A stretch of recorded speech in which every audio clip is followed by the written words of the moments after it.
Hollywood, 1957. O set de filmagem de Os Deuses Vencidos, The Young Lions, era um barril de pólvora prestes a explodir.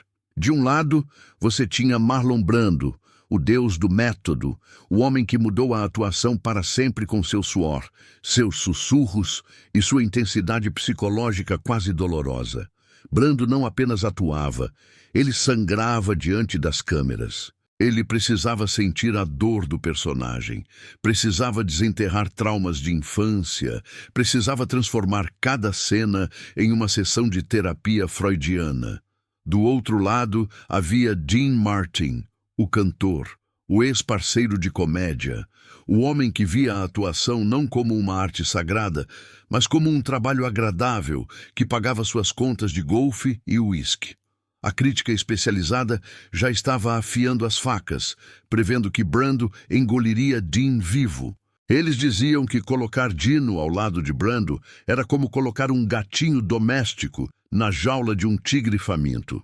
Brando, em sua arrogância intelectual, concordava. Ele olhava para Dean com um misto de pena e desprezo, vendo-o como um amador superficial. Decidido a salvar a performance do colega, Brando encurralou Dean em um canto do estúdio para lhe dar uma aula magistral sobre a profundidade da arte dramática. Ele começou um monólogo intenso sobre motivação, subtexto e a angústia existencial da guerra. Ele falava com paixão, gesticulava, fechava os olhos para acessar suas emoções mais profundas. Brando estava dando a performance de sua vida. Ali mesmo, nos bastidores, tentando iluminar a mente simples de Dean. Mas quando o grande Marlon Brando finalmente abriu os olhos, esperando ver um Dean Martin em lágrimas, transformado e grato pela epifania, ele ouviu um som que o deixou paralisado. Não era choro, não era aplauso. Era um ronco suave e ritmado. Dean Martin não estava apenas entediado com a lição do maior ator do mundo. Ele tinha adormecido na cara dele. Para compreender a magnitude cômica e filosófica desse momento, é preciso entender o abismo que separava esses dois homens. Marlon Brando era o profeta do tormento. Ele acreditava que a verdade artística só poderia ser alcançada através do sofrimento. Se o roteiro dizia que o personagem estava com frio, Brando ficava sem casaco no inverno por 3 horas antes de gravar. Se o personagem estava triste, Brando lembrava da morte de seu animal de estimação. Ele era intenso, difícil, brilhante e exaustivo. Trabalhar com Brando era caminhar sobre cascas de ovos. Qualquer ruído, qualquer falta de verdade, e ele explodia ou se recusava a sair do trailer. Dean Martin, por outro lado, era o profeta do conforto. Sua filosofia era simples. Decore as falas, não esbarre na mobília e certifique-se de que o terno caia bem.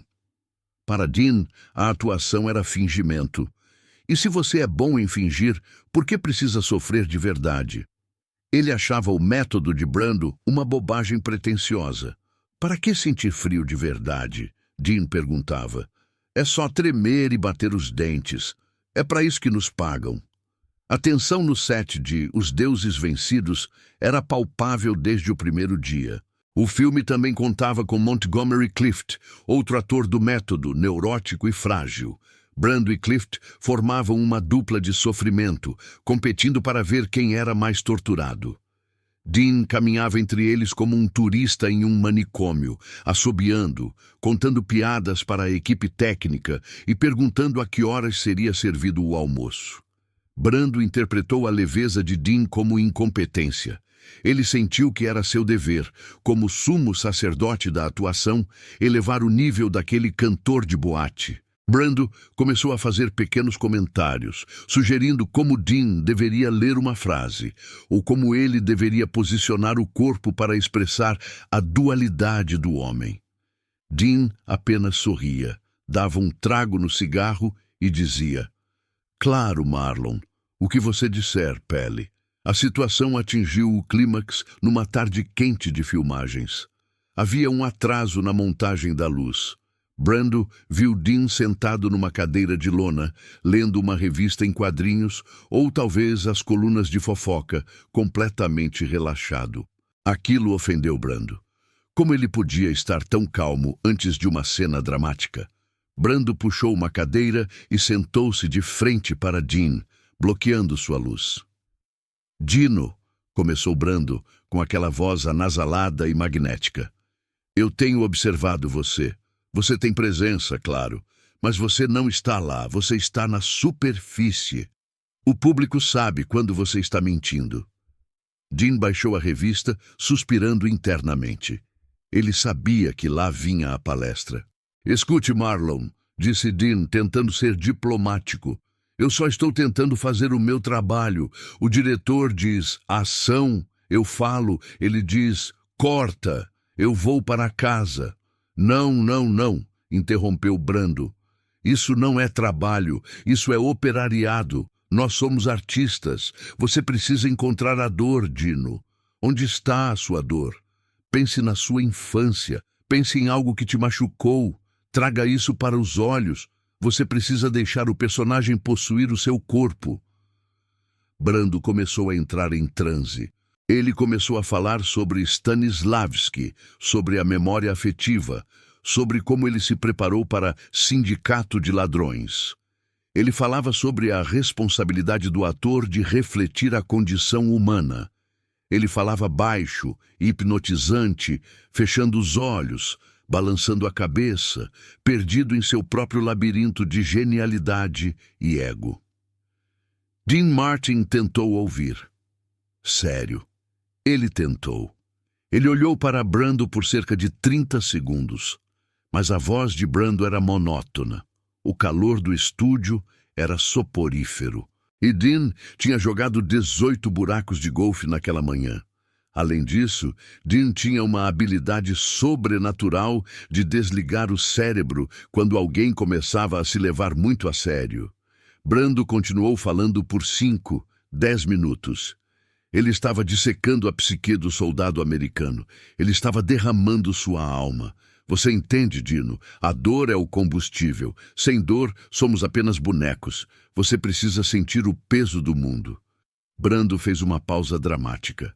Ele manteve os olhos fechados, esperando que suas palavras tivessem penetrado na alma do cantor. Ele esperava ouvir um soluço, ou talvez um "Meu Deus, Marlon, você está certo."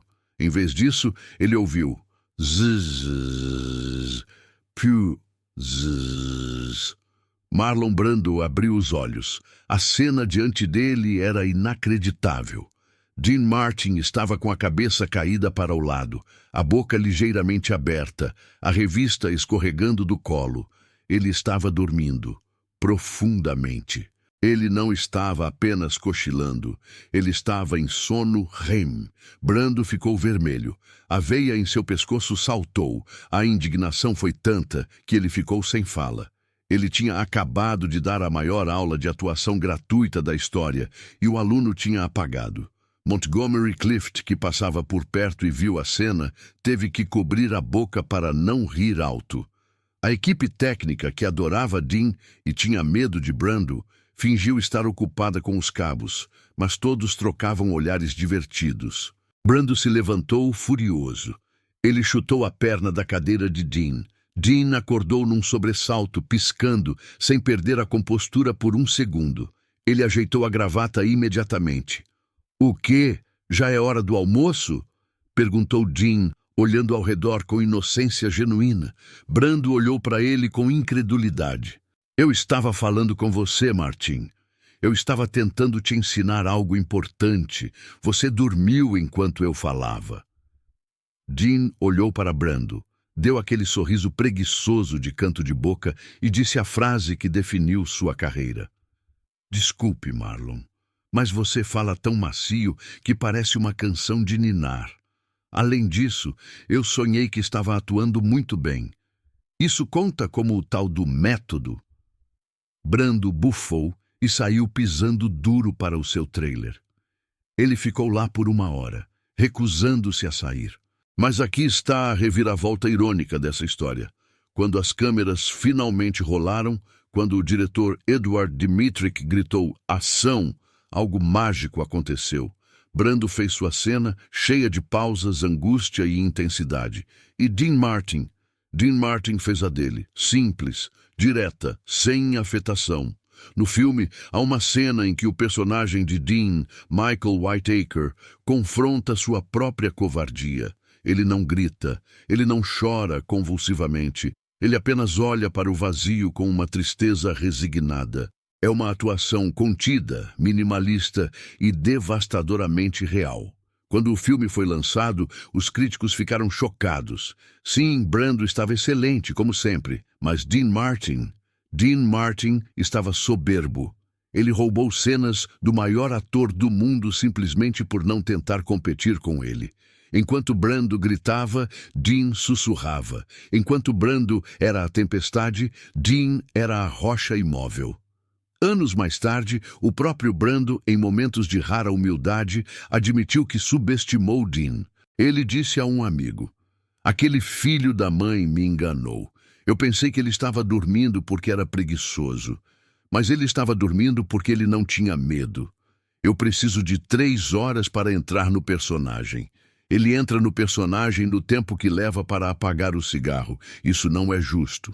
A soneca de Dean na cara de Brando não foi apenas um ato de desrespeito ou cansaço. Foi uma declaração de princípios. Foi o confronto entre duas escolas de vida. Brando representava a ideia de que o trabalho deve ser árduo, que o sucesso deve custar a sua sanidade. Dean representava a ideia de que a vida já é difícil o suficiente. Então, por que tornar o trabalho um fardo? Dean Martin provou que a naturalidade é uma forma de arte tão válida quanto o sofrimento. Ele mostrou que você não precisa sangrar para ser convincente. Às vezes o público não quer ver o ator sofrer. O público quer ver o ator viver. E ninguém vivia com mais facilidade do que Dino. A relação entre os dois no set suavizou depois disso. Brando parou de tentar ensinar Dean e começou a observá-lo com uma curiosidade quase antropológica. Ele via Dean brincar com a equipe, flertar com as maquiadoras, comer sanduíches de presunto e depois entrar em cena e entregar um desempenho perfeito. Para o torturado Brando, aquilo era um superpoder inexplicável. Há relatos de que, no final das filmagens, Brando perguntou a Dean: "Como você faz isso? Como você desliga tudo tão rápido?" Dean, já a caminho do carro, com os tacos de golfe no ombro, respondeu: "Marlon, o segredo é que eu nunca ligo de verdade. É só um filme, Pelly. Ninguém morre de verdade quando a cena acaba. Onde está a graça se você não pode rir depois?" Marlon Brando ganhou Oscars e é reverenciado como o gigante da atuação. Mas Dean Martin ganhou a vida. Ele viveu mais leve, riu mais e morreu sem carregar o peso do mundo nos ombros. Naquele dia, ao dormir durante a lição, Dean ensinou a Brando a única lição que o mestre do método nunca conseguiu aprender: a importância de não levar a si mesmo tão a sério. A imagem de Marlon Brando, o titã intenso, discursando para um Dean Martin adormecido, é o retrato perfeito da velha e da nova Hollywood, do esforço versus o talento natural. E nos anais da história do cinema, aquele ronco suave de Dean ecoa mais alto do que qualquer monólogo dramático, lembrando-nos que, no final das contas, a melhor atuação é aquela que nos permite dormir tranquilos à noite.